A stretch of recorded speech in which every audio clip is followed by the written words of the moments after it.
Avez-vous déjà remarqué que l'Erdre changeait de couleur en période estivale ? En effet, si vous y avez prêté attention, vous avez constaté qu'elle se recouvrait d'une pellicule verdâtre avec des zones bleu turquoise sur les bords de la rivière. Ce sont des cyanobactéries.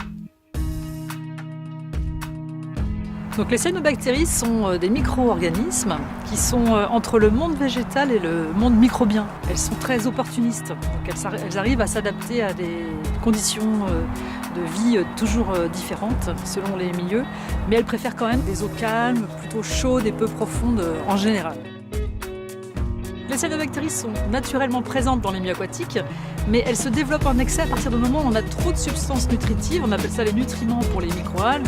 En comparaison avec l'homme, un problème de déséquilibre en fait. Quand on mange trop, on devient gros, voire on va jusqu'à une maladie qui est l'obésité. Donc on a un déséquilibre général du fonctionnement de l'organisme humain. Et là, la rivière est un peu à l'identique. Si on accumule trop d'aliments, de nutriments tels que le phosphore et l'azote, la rivière va être déséquilibrée. Parce que sinon, naturellement, elle arrive à auto-épurer ces nutriments, ces substances. Elle arrive à les digérer. Par ce déséquilibre, on a des microalgues qui vont s'accumuler en excès, et notamment les cyanobactéries. Et dans notre étude scientifique réalisée en 2003, nous avons eu 2 ordres de grandeur en fait, pour illustrer cette dynamique.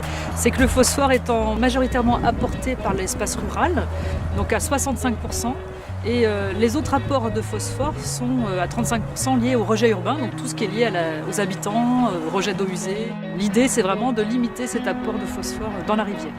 Les risques sont en fait d'ordre sanitaire parce que les cyanobactéries peuvent sécréter des toxines qui sont dangereuses pour la santé humaine. Donc, tout dépend en fait des souches présentes et des toxines qui sont présentes.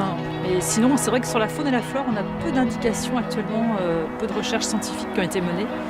Donc on ne connaît pas forcément les effets de façon précise. Donc le problème des cyanobactéries est apparu en 2001 sur la rivière Erdre et l'Eden a servi dès le départ de structure de coordination de la réflexion autour de cette problématique puisqu'en 2001 les activités nautiques avaient été interdites par mesure de précaution.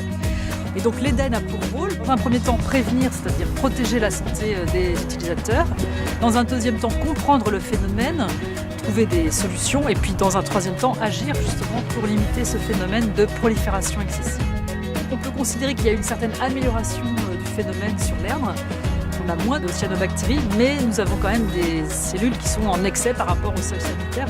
Nous restons vigilants, on ne sait jamais, la nature peut évoluer. C'est l'intérêt du suivi sanitaire de l'Eden de rester toujours présent et en observation du phénomène et de la rivière.